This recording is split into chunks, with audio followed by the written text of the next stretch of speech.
So we've looked at some of the major sections of the charter. We've looked at uh, first section number one, which is the guarantee of all rights and freedoms, with the exception that there are limits to those rights and freedoms. That if you can explain why the limitation helps to create a free and just and democratic society, limitations are okay. We looked at the four fundamental freedoms, things that you need to exist within a democracy: the ability to have a belief in freedom of conscience or religion, freedom of thought, belief, opinion, and expression, including the freedom of the press and other media communications, freedom of assembly, peaceful assembly, and of course, freedom of association. We looked at the democratic rights, the ability to vote within the country, um, how long a legislative body should exist. So every 5 years in Canada, you have to have an election, whether you want to or not. In Canada, you can create snap elections or move them up sooner, but by every 5 years, you have to have one.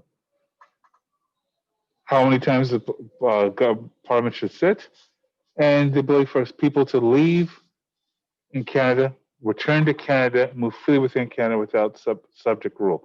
Now, of course, right now, with under the emergency orders we're in, especially with COVID, they do put limits on where you're going. Like right now, there are probably some limits on people traveling to the Atlantic provinces, right? Early in the pandemic, they wanted to create an Atlantic bubble, which they believe that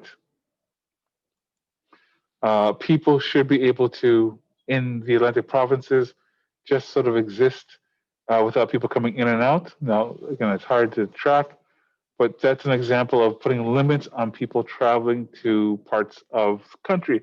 Because right now, Canada is going through a bit of a spike, but I think in Nova Scotia right now, there are no active cases, and there's zero new cases, and I think only one or two in the hospital. So mobility would be someone saying, well, look, if that's the case, we want to limit people's rights to come to Nova Scotia right now. Okay, so, and again, we've talked about sections 7 to 14, which were the legal rights, the rights that you have when you're dealing with the government, when you're being tried for an offense. Here are the rights that you have in dealing with it. Remember, sections 7 to 14 deal with the concept that because as an individual you have less rights and less power than a state, the laws are geared to help you. So section 7 is, here are the things we have in place to protect you from the power of the state. Because Quinn or Thomas or Helen might have some resources. You don't have the resources of the federal government to prosecute you, right? To call expert witnesses, to gather evidence against you. All you have is yourself. So they've kind of made sure that your rights are protected, that people know of your rights, and when there's a violation, the government can't move forward. Okay, so section 15 of the charter, which is equality rights. Now, when we think about the charter, people like to think about the fact that, hey, maybe this should have been the first thing, important thing, but or when you think about charters, they think about it as like an exercise in equality rights, an exercise in acknowledging and making sure that you are treated equally. Before we go any further, let me ask you a question. Does treating people equally mean treating people the same?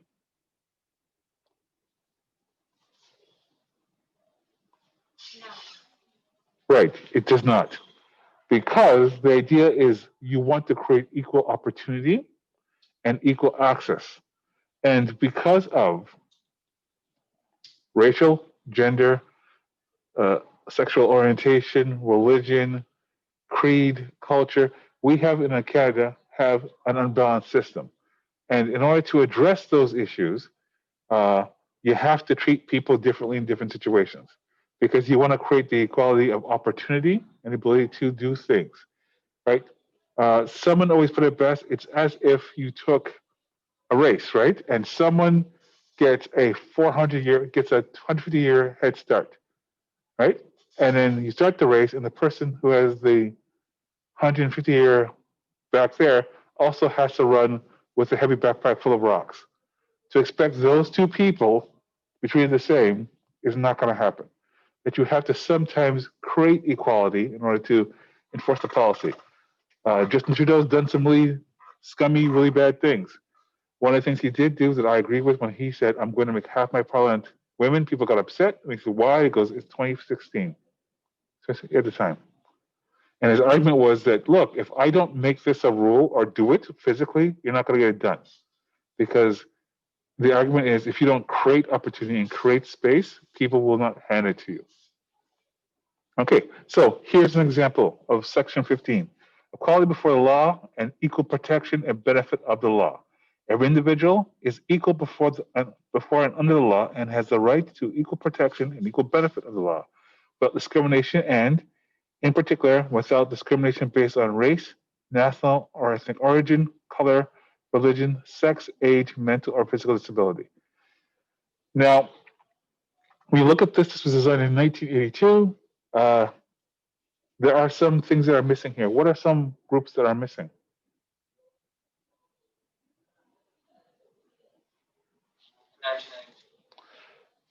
Like in the group of the protections, it says these are the people. In particular, these are the ones who should be protected. What group is missing?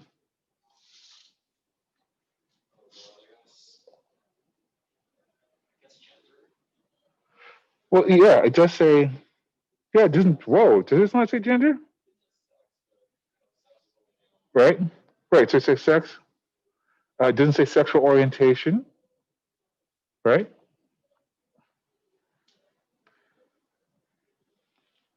Uh, it doesn't say any other groups that you think are missing, or groups that you think should be added to this group. Because again, this was done in 1982, and people argue that for people who were LGBTQ, when the people said the charter didn't really protect them, they said, well, the charter doesn't protect LGBTQ rights, but they said yes, it does because it does say sex, right? Right. But again, gender is something, and that's how people argue to expand those rights. But they say, well, sex, people have a sex, so therefore, why aren't they protected? Is there any other groups that you see that aren't protected in this section? Thomas, you had a point you wanted to make? Yeah, LGBTQ people who don't identify non-binary. So there are groups that aren't mentioned in this section because it's 1982, and we did 1982 when this Constitution was established. People did not think about this. Now, if you believe in the Constitution as a living document, it's going to expand and grow. You're going to have different groups.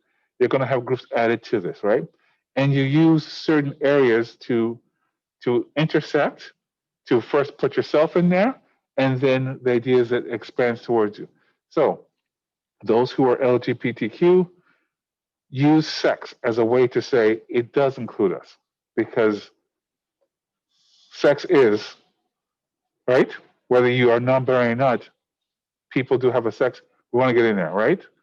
And it allows that to expand to sexual orientation, right? And those who don't necessarily identify as any specific gender, it expands outward and more in that direction. So the idea that a constitution needs to be living and breathing, because again, no one at the time in 1982, which is weird because gay people have existed in our society since societies existed. The fact that it's not really mentioned in the Constitution seems weird, right? The fact that gender is not mentioned in the Constitution seems weird, right? It says sex, but what does that mean? Why not gender, right? Is not gender equality something that a Constitution needs to protect and identify? So it says everyone is equal before a law and equal before a law under the law and has the right to equal protection for the law, which means the law can't treat me differently based upon these specific categories, right? Now, in history, in reality, people are treated differently based on those things. So this was a remedy that people could say, well, wait a minute, you can't treat me based on that. Now, the tricky thing about the Constitution is, and I think sometimes people use the argument to say, if the Constitution treats everyone the same in a group or in a situation, this is not a violation. The difference is this group gets treated differently, and this group gets treated totally differently. Two sets of rules. However, this is Section 15.1 of the Charter. Section 15.2 was designed, which again, I find the Charter in this area both can be kind of limited because it didn't really think a little further ahead, but at the same time, did address an issue that I think when people think about affirmative action programs, the Charter tried to tackle that right away, or tackle it right away. It says, subsection 2, Section 15, subsection 2. Subsection 1 does not preclude any law, program, or activity that has in its objective the amelioration of conditions of disadvantaged individuals or groups, including that are disadvantaged because of race, national, ethnic origin, color, religion, sex, age, mental or physical disability. So it says, look, if you have a law that allows for the amelioration, right, which means to make things better that have not been in the past for people who have been treated poorly, then that is exempt to this protection, right? So it simply means if someone can say, well, it's not fair if two people get a job and you decide to choose the person of color or try to choose a woman over a man, then, oh, it's totally fair because they're trying to ameliorate conditions, right? Some people would argue when indigenous groups get this amount of money and go, well, it's totally fair because they're owed treaty money. And, you know, for many people, they were taken from their family, put into residential schools, stripped from their language and their culture. So if you want to give them some more money, that's going to happen, right? Because it's the amelioration of that wrong. And our Constitution makes reference to that because if it doesn't, people then make the argument that equal before the law means everyone should be equal. But this says that's a nice idea, and maybe in 200 years when everyone is now equal, you can have that concept as something that's out there. But the reality is people have not been equal in society, and to suggest that after a short amount of time they've become equal is not realistic. There are places there is something referred to as systematic racism, things in place in society that make it difficult for people to proceed, and it's rigged in a way that no matter what the outcome is, you're going to get the result of a group of people holding on to power and a group of people having no power, right? And affirmative action programs are designed to break that system because it doesn't matter who you put into the role. It doesn't matter if someone has the right to vote. If you create a system where their vote doesn't count or isn't recorded, it doesn't really matter. It doesn't matter that everyone's equal before the law, but if I get stopped 15 times and you don't get stopped at all, then we're not equal. Okay, so this is the part of the charter that recognizes that you need to make change. Okay, the rest of the charter deals with other situations. I'll just whip through them before you guys get to work on the project you're working on. So the official languages of Canada establishes that both French and English are the language you are in Canada. You have the right to be instructed in any of those languages.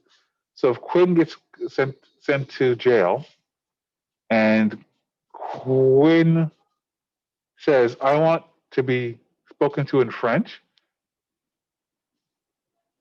you have to. It's an official language. You need to have it. So that's the reason why, that's also why prime ministers are encouraged to be bilingual. Not all of them are that bilingual, but they should be because the official languages of Canada are English and French.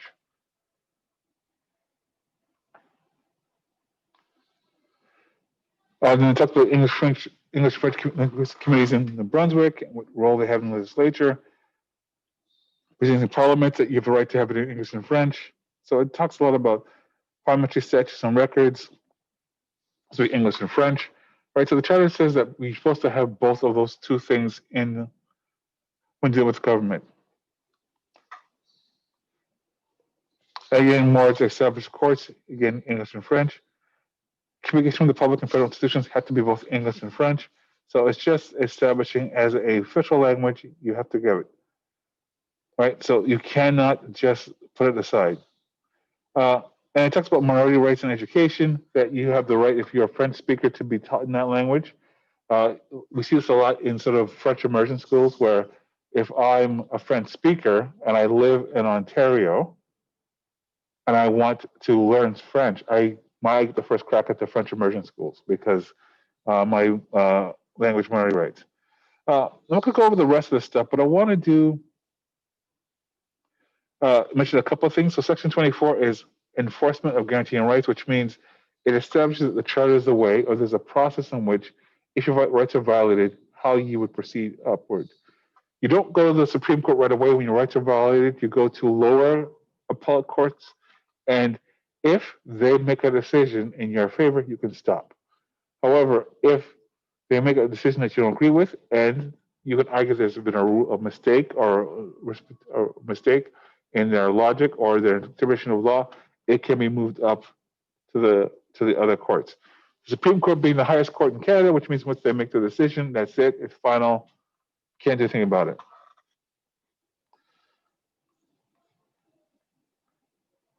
Section 25 deals with Aboriginal treaty rights, which means in freedoms, which establishes the rights that that Canada must honor land treaty rights agreements they've made, which they really haven't. Other freedoms of Western Canada with multicultural heritage, gender equality rights, right? Since it's clear that both men and women are protected under the Charter, this principle is also found in Section 51, so it does in Section 28 identify gender equality rights. The two things I want to talk about to finish this off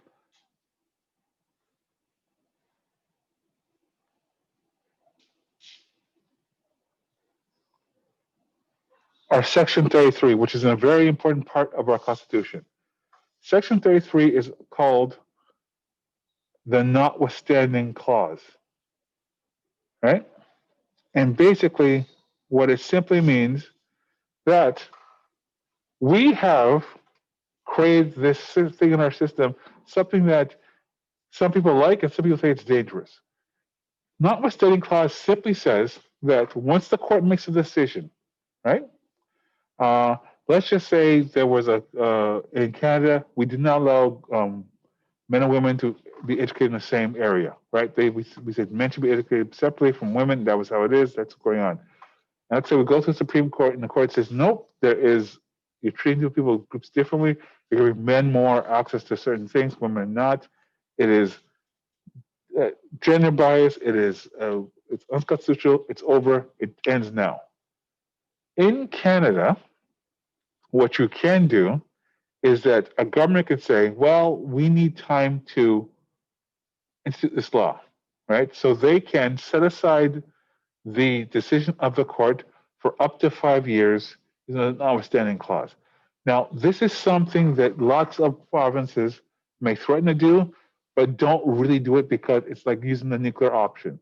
If at any time you can decide to set aside the decisions of the Supreme Court, then quite frankly, the Supreme Court becomes null and void. It's not, their decisions become worthless. The only province that tends to use this specific section is Quebec, because it allows them to sidestep language minority rights and allows them to sort of have French-only signs in Quebec, because they'll argue that it's part of our thing, and they've used this clause over and over and over again to sidestep rights that should be afforded to English speakers within their country or in their province.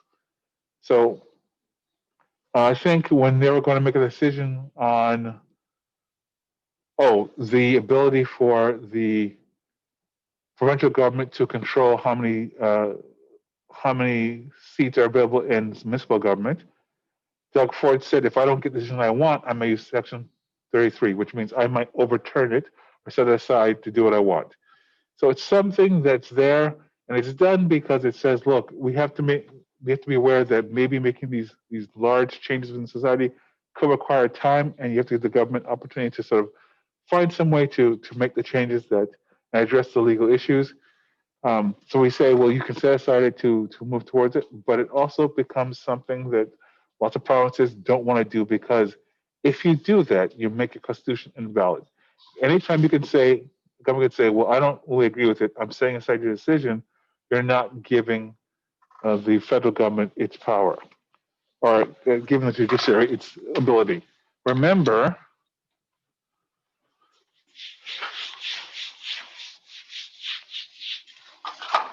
that our system of government, and you guys can't hear, you might hear me, but I'm drawing on the board, don't worry about it, is a three-pronged approach, right?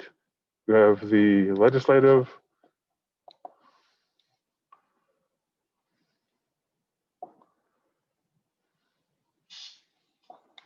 if I misspelled it, you have the executive, and you have the judiciary.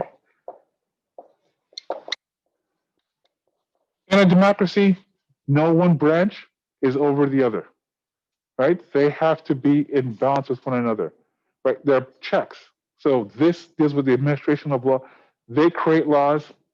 They make sure they're run and administered. They make sure they're interpreted correctly. Each one's job is to check the other one in power. So not one branch has the greater power. Right? For instance, the South tend to like this concept, but not necessarily follow it. Sometimes they'll say, well, this is the most important branch when they're in power, and then try to elevate it over the two other branches, which causes thing. Or they'll say, well, let's make the Supreme Court the most important power, and then do things to use it to check the other branches. But the idea is that all three are supposed to check one another. The notwithstanding clause basically makes this branch more powerful than the other ones, because at any time they could say, well, we're just not going to follow the judiciary. Sorry.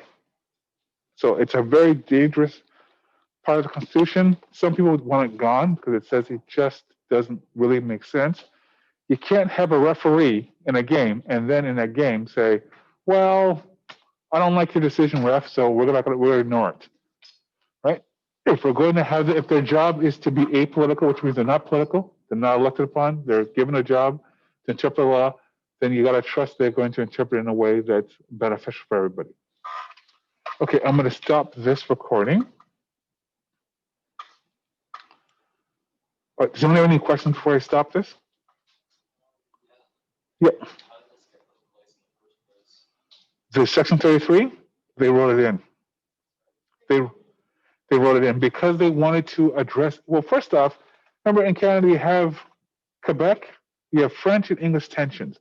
And they thought this was a good thing they could put in there that allowed Quebec to opt out of certain decisions they felt was being imposed upon by a country that was majority English, right? It also allows people to say, look, changing society rules or behaviors take time. So if you know this is wrong, people say, fine, it's wrong. Give us 5 years to figure it out to make the transition because it's hard, right? So again, the only province that tends to use it the most is Quebec, and it comes with when it comes with issues of French language laws. Most other provinces don't do this because they think it's a bad idea. Though some provinces do threaten it, right? Some governments do threaten to use it. But most don't because the moment if you use this all the time, it becomes an irrelevant tool. And again, I'm going to go off a little topic here, talk about the American Supreme Court, what's going on. So because of what's going on with Trump trying to put a new justice in before the election, he can probably do that, right? The Republicans will give a confirmation. He wants to get it in for the election, short of slowing it down, or some of those Republicans that are saying they're not going to confirm it, person goes in. So the argument Democrats have made that said, if you do this, if we take power, if we take the Senate and the Congress in our Constitution, we can just increase the amount of Supreme Court justices. So the balance goes back to more of a liberal court. The problem is, if they do that, when the Republicans take power, what are they going to do? The same thing. Yeah, they're going to add more judges to the thing when they're in. And then the Democrats, okay, fine. So when we take power, we'll do that. And it'll become back and forth and back and forth. And the Supreme Court of in America becomes something different than what it was designed to be. Right? It becomes a tool where it becomes politicized. It becomes a branch of kind of the legislative government to basically rubber stamp things to go through. Having said that, Democrats are saying, well, what do you want us to do? When we try to be reasonable, we're not getting what we want. When Obama wanted to appoint somebody near the end of his term, they said no. And now this guy's could be near the end of his term, and they said, yeah. Right, so it's an idea of how do you those things. Constitutions always have these weird subsections that cause problems, right? So yes, nowadays we look back at it and go, this is a dumb idea. Why would you put it in? But to change this, you would have to have 2/3 of the population agree to it, and 2/3 of the legislatures agree to it in each province. Who's not going to agree to this? Quebec. Quebec's not going to. Thank you. Quebec's not going to agree to it. Why would we agree to something that forces us to put English signs in Quebec? Because if you do that, Quebecers believe that French will eventually just die out, right? Think about it right now. How many French-speaking nations are there on the planet?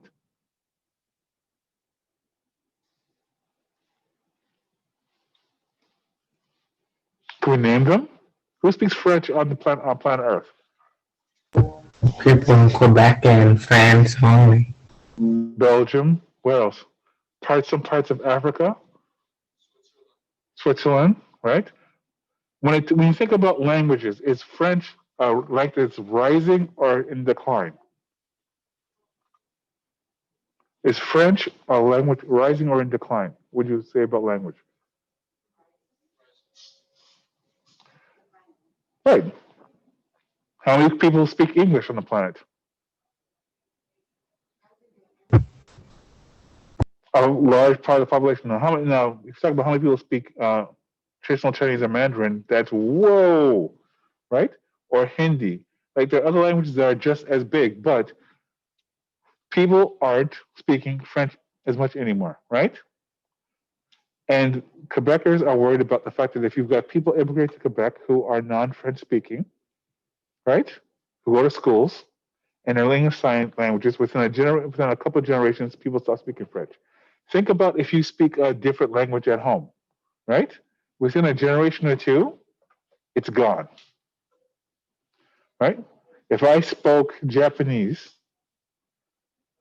and I married someone who doesn't speak Japanese, my kids might get half of that, and then when they go up in Canada, they're going to probably remember a quarter of that, and then it's gone. So their constant concern is that if we don't establish things that protect our language, it'll be gone. It'll just become a situation where people will just stop speaking it. Because again, when I think about it, French is not the most dominant language on the planet. It's just not, right? If you know English, most people learn English. Most schools on the planet have English training schools, right? Because it is a language of commerce. Most businesses speak in English, right? And 20 years that might be Mandarin. Okay, but that's just the reason why we have it there. So 633, stupid idea, but it's not going anywhere because, quite frankly, everyone says they don't like it, but they like the idea of it. Right? The same way that people say we should get rid of first past the post, when it comes to voting, and we should have representation, proportional elections, which means basically if you win 30% of the vote, you get 30% of the seats, but no one's going to do that because you give away your power, right? Like the American democracy is messed up, but Canadian democracy has problems. The fact that all I need to get is like 40% of the vote, most of it being Quebec and Ontario, and I run the country. Doesn't mean that most people want me to run the country. Doesn't even mean I have most of the half the vote. But if I win those two popular provinces, I'm in charge, right? Versus, hey, if I get 40% of the seats and you get 30% of the seats and you get 20% of the seats, then maybe that should be the parliament, which means that we'd have to learn to work together on most things all the time. Not me being in charge, having 40%, but having a majority government means I can do whatever I want. Okay, any other questions about Section 31? Section 52, and Section 52 is an important one. Section 52 just simply says that it's the supreme law of the land, and any law that violates the charter is struck down. Right, so that's just a general rule. That's why the Supreme Court is very important in most countries, right? Now, in Canada, we're very lucky that the Supreme Court doesn't tend to be as politicized as an American system, right? They served for a long time. It's not like It's not set up where a president can sit there and choose. But in America, it's a very politicized system because, whoever's president gets to choose the Supreme Court, and the Supreme Court makes decisions based upon a certain political leading left or right in interpretation of the law. So it's a lot of power for a person to have. It does. It makes it even weird because, again, and I'm going to use the American one because of what's going on with the death of Ruth Bader Ginsburg. Barack Obama in his last year has the right to put up a Supreme Court justice, and for 10 months they said no, we're not doing it. Right? Donald Trump might be in the last 4 weeks, 6 weeks of his presidency, and they'll rush someone in. And there was, I was watching a lot of people remember John Oliver. There was a senator who said that if Hillary Clinton was president, he would spend his entire 4 years blocking every chance she had to nominate a Supreme Court justice. Right? So it's like, so the rule is Republicans, we get to choose the justices, you guys get nothing. And if it becomes that situation, it's a problem. People have suggested in the states that maybe you make them term limits, right? Some have suggested just give create a large Supreme Court, and then when you have a large Supreme Court, you have random judges chosen to decide cases. So then, because people won't be able to challenge because you don't know which judge you're going to get and what situation, and it makes for a situation where you create more about the law and create a separate branch of government versus a branch that has a connection to the other ones, right? Especially the executive. If I can choose my court and the court's job is to limit my power, that's a bad thing, right? It's like choosing the person who's going to judge me and me choosing my mom. So is this just one person who decides, like, based on the paperwork? In Canada or in the United States? The president can nominate and the Senate confirms. But if they're both from the same political party, you get what you want. And in the past, because Obama was a Democrat and the Republicans held Congress, they said, held the Senate, we're not going to look at the person, forget it. And that's the problem, right? That could happen. But again, I wouldn't be surprised, and as a person who sees the situation, if I were a Democrat and I won, and you won the Senate, control the Senate, and they push the new judge in, I would definitely turn to the president and say, come on, 4 more people, we'll confirm them. Too bad, so sad.